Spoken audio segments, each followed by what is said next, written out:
Publicado pela primeira vez em 1976, este livro é o primeiro volume das Crônicas da Terra. Tornou-se um clássico e teve muitas das suas afirmações confirmadas pelo tempo. Comparando textos deixados por grandes civilizações do passado com recentes descobertas científicas, o autor Zecharia Sitchin lançou nova luz sobre a origem da Terra e do homem. Baseado em documentos e provas impressionantes, o livro mostra que há cerca de 450 mil anos, colonizadores de Nibiru, planeta do nosso sistema solar, que tem uma órbita maior e bastante diferente da nossa, vieram à Terra. Os seres humanos foram por eles criados a fim de suprir a necessidade da mão de obra escrava. Como foram construídas as pirâmides e outros monumentos gigantescos da antiguidade? Como a civilização suméria floresceu tão rapidamente há 6.000 anos, sem apoiar-se num precursor?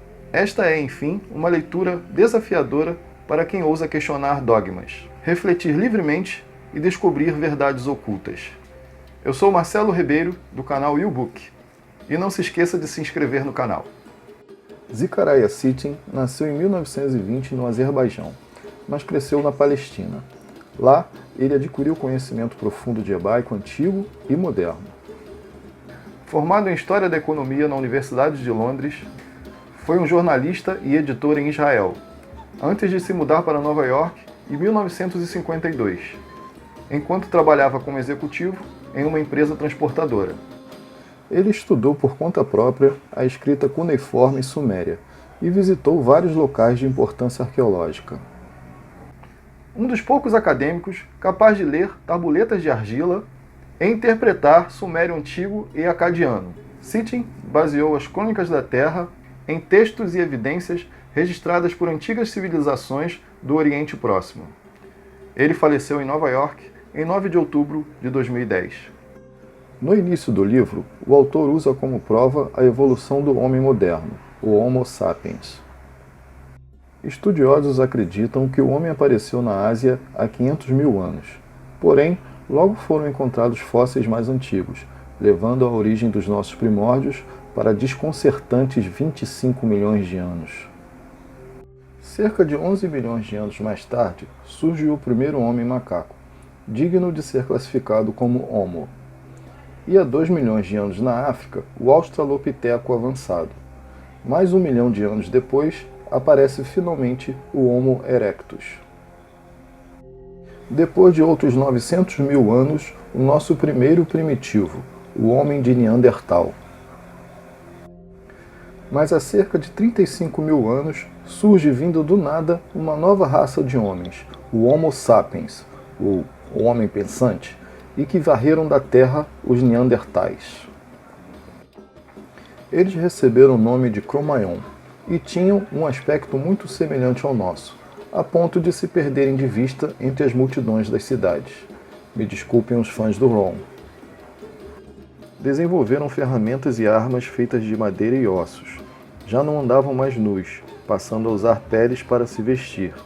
Viviam em clãs organizados. Seus desenhos deixados em cavernas evidenciam profundo talento artístico. Adoravam uma deusa-mãe, enterravam seus mortos e possuíam uma filosofia a respeito da vida e da morte. Zecharia Sitchin então questiona: como antecessores do homem moderno apareceram há 300 mil anos em vez de aparecer há 2 ou 3 milhões de anos antes? Será então, como diz no Antigo Testamento, que fomos criados pelos deuses? Pois se fôssemos seguir a teoria da evolução de Darwin, era para todos estarmos hoje em dia na Idade da Pedra, ou como vivem os povos isolados da floresta amazônica. Mas não foi esse o ritmo que a nossa civilização seguiu. Menos de 50 mil anos depois do desaparecimento do homem de Neandertal, estávamos pisando com astronautas na Lua, criando aí um salto e deixando um elo perdido na evolução da espécie. Mas será que nossos antecessores conseguiram adquirir essa súbita civilização avançada por conta própria? Durante muito tempo, o homem ocidental acreditou que sua civilização era dádiva conjunta de Roma e Grécia. Mas os próprios filósofos gregos escreveram que se inspiraram em fontes ainda mais remotas. Mais tarde, percebeu-se que a cultura grega foi adotada do Oriente Médio, pois no primeiro milênio antes de Cristo, Alexandre o Grande havia derrotado os persas e conquistado a Babilônia. Em 1689, eruditos em visita à Pérsia descreveram os desenhos decorativos em seus monumentos e selos como escrita cuneiformes, impressões em forma de cunha. Assim que começaram a decifrar as inscrições, ficou claro que se tratava do mesmo tipo de escrita encontrada em artefatos das planícies e planaltos entre os rios Tigres e Eufrates, na Mesopotâmia. Lembram dessa aula de história? Escavações no norte da Mesopotâmia, em 1843, descobriu uma capital com ruínas e um magnífico palácio real com vários desenhos em baixo relevo. Uma pirâmide de degraus, chamada de zigurate, que servia de escapada para os céus. Além de templos, colunas, estátuas, obras de arte, torres, terraços e jardins. Mas o verdadeiro tesouro dos reinos babilônicos e assírios são seus milhares de registros e inscrições cuneiformes. Mas os babilônios e nem os assírios reivindicam a invenção da língua ou da escrita. Muito teria sido copiado de outros originais mais antigos. E quem teria escrito esses originais, mesmo antes do surgimento da Babilônia? Um campo de escavações com arqueólogos franceses na Suméria em 1877 e que teve continuidade até 1933, não conseguiram completar toda a tarefa.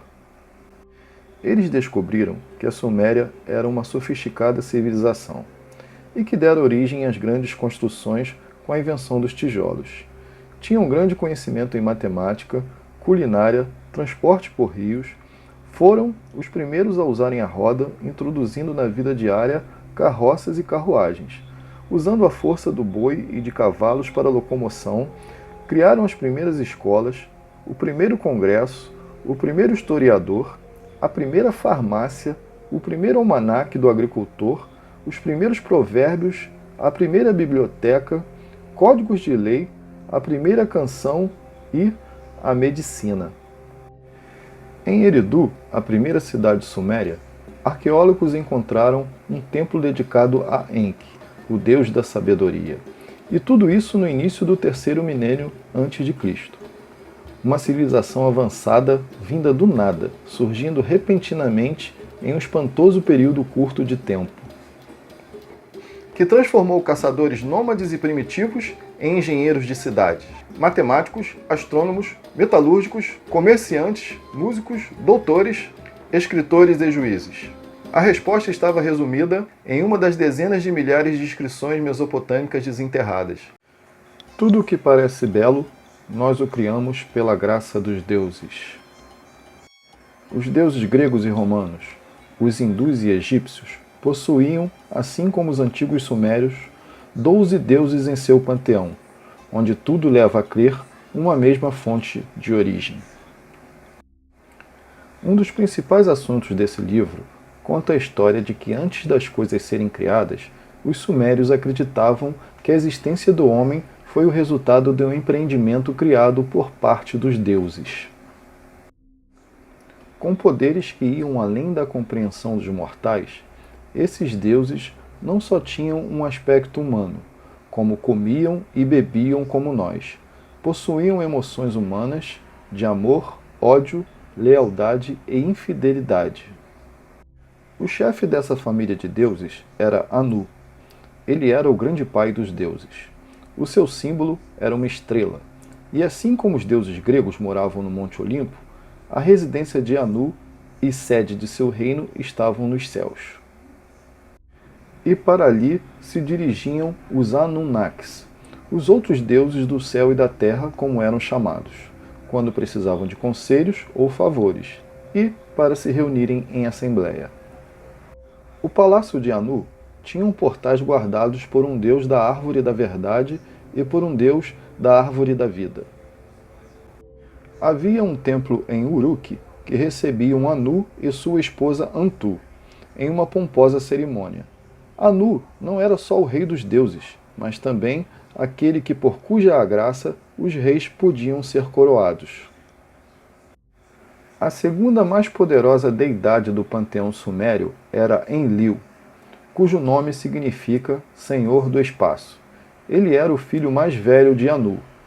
Nascido na residência celestial de seu pai, desceu à terra e se tornou o principal deus do céu e da terra.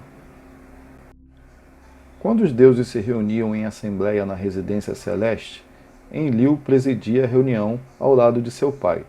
Quando os deuses se reuniam na terra, encontravam-se na corte de Enlil, no divino recinto de Nippur, sendo ele um chefe na terra e um príncipe no céu. O terceiro grande deus da Suméria era Enki, um perito engenheiro. Ele planejou e supervisionou as construções de canais e diques dos rios e as drenagens nos pântanos. Fundou a cidade de Eridu. Enki era o grande senhor das águas salgadas, dos mares e oceanos. Enki e Enlil eram rivais. Enki resolveu elaborar um plano para que o seu filho mais velho, e não Ninurta, o primogênito de Enlil, fosse o sucessor. Uma vez, um deus maligno chamado Zu capturou as insígnias e os objetos que mantinham Enlil como chefe dos deuses, incluindo a mágica Barra dos Destinos, uma espécie de painel de comando que mantinham a comunicação de Enlil com os céus, ou com as naves.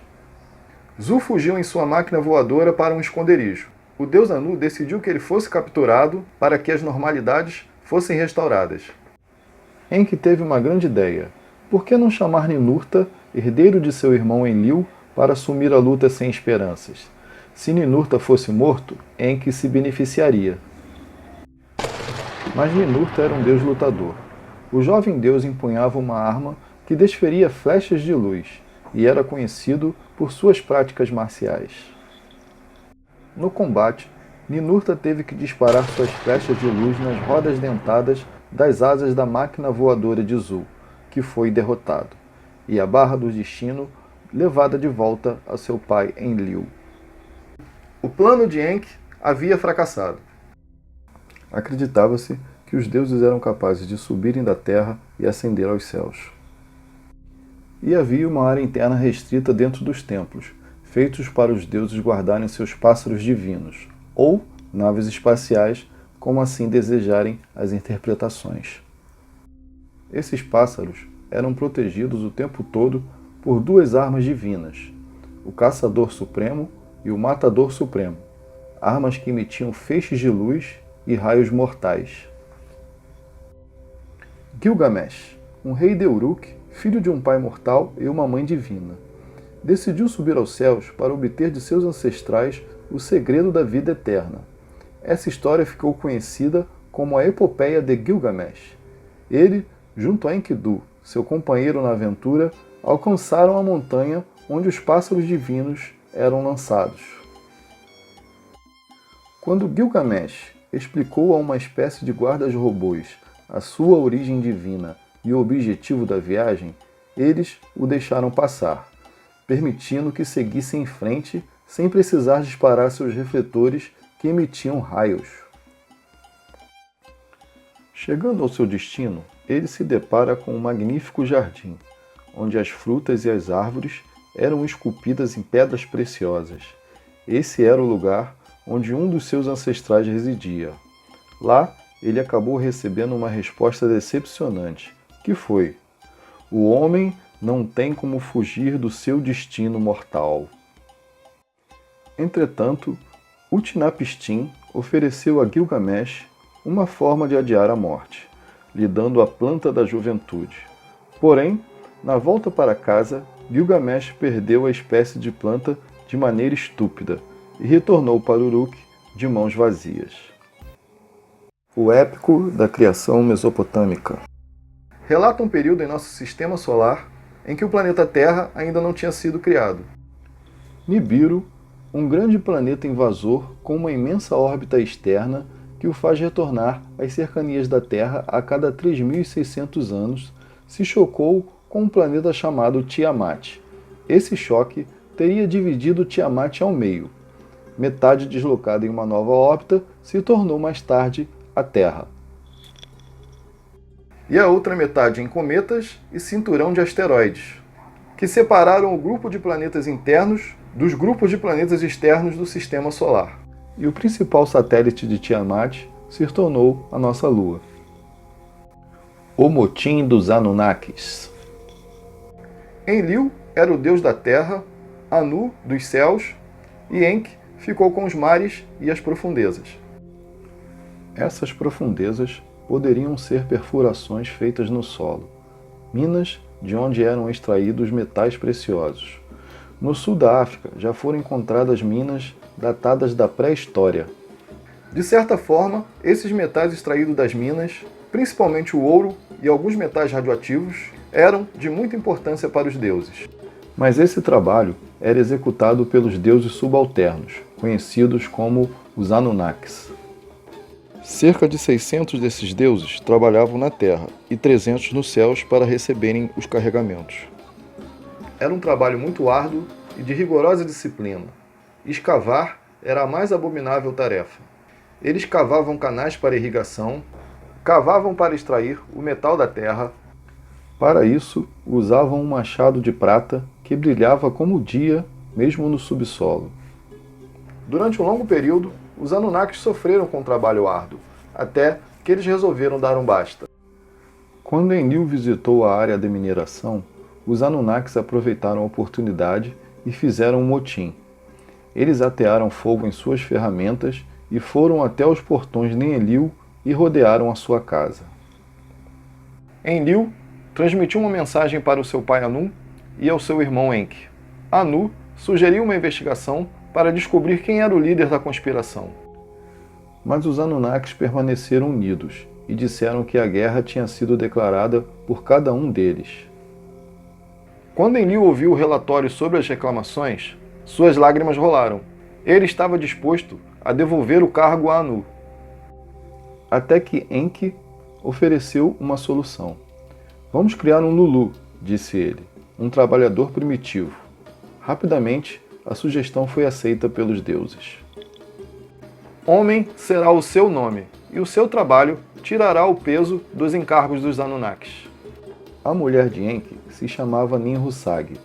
Ela era a enfermeira-chefe nos processos e fórmulas de Enki. Era nesse papel que a deusa era chamada Nin-Ti, Senhora da Vida. E com a ajuda da capacidade do deus Enki, e depois de várias tentativas sem sucesso, a deusa-mãe criou o primeiro homem perfeito. Seu nome era Adapa. Eruditos associam Adapa ao Adão da Bíblia, já que Ti, em sumério, podia significar tanto vida como costela. Assim, Nin-Ti, Senhora da Vida ou Senhora da Costela. A Eva bíblica, cujo nome significa vida, foi criada a partir da costela de Adão.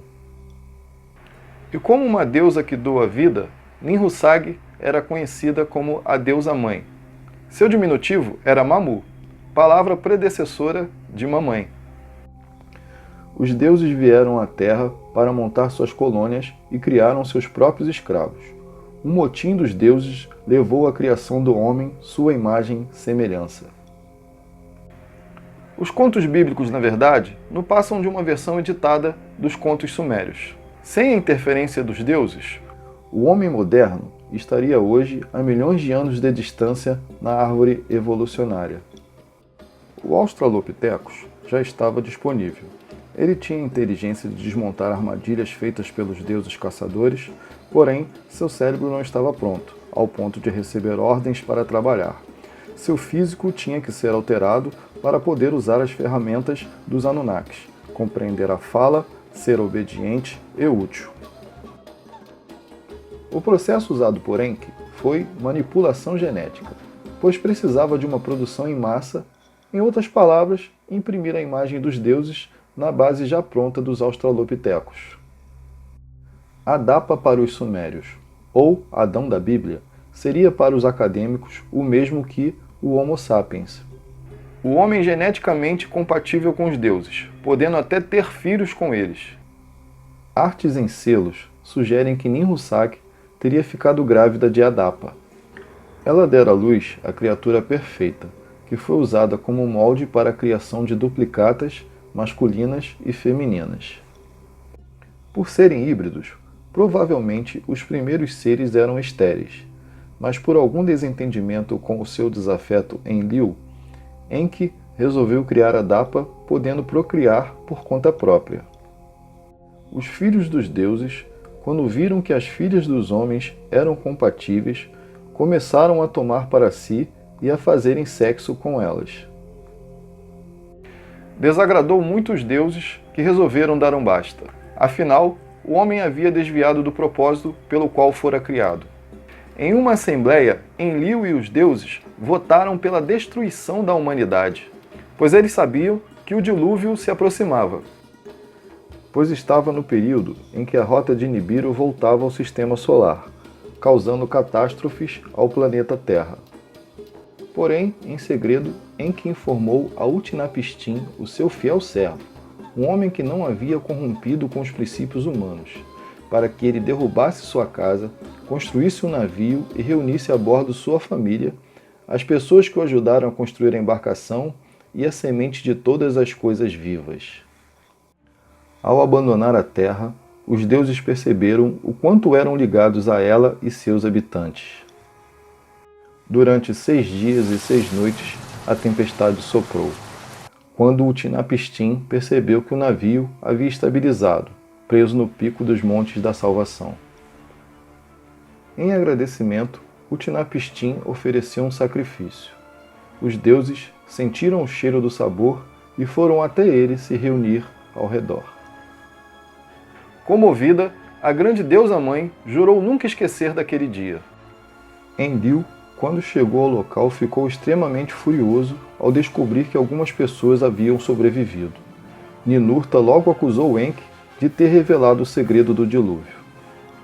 Enki, em um eloquente discurso, responde: "Não fui eu quem revelou o segredo dos deuses. Eu apenas permiti que um homem sábio buscasse em sua sabedoria qual era o segredo dos deuses. Não ignoremos suas habilidades", sugeriu Enki a Enlil. Esse era o segredo dos deuses que Utnapishtim contou a Gilgamesh em sua visita nos céus.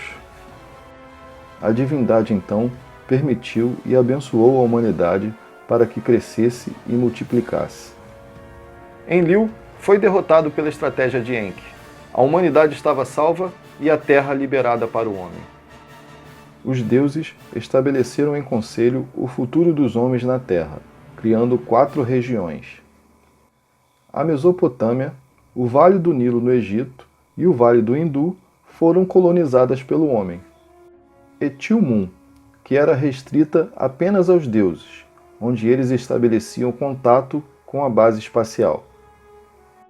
Vários contos falam sobre os incansáveis esforços dos homens para alcançar esse lugar e conquistar a glória eterna entre os deuses no céu. Desde então, os deuses não foram mais vistos, e a pergunta que não temos resposta: o que acontecerá quando eles voltarem? Esse vídeo é uma homenagem do canal YouBook ao grande trabalho e aos estudos realizados por Zecharia Sitchin sobre as antigas civilizações. Espero que tenham gostado. Eu sou Marcelo Ribeiro e não se esqueça de se inscrever no canal.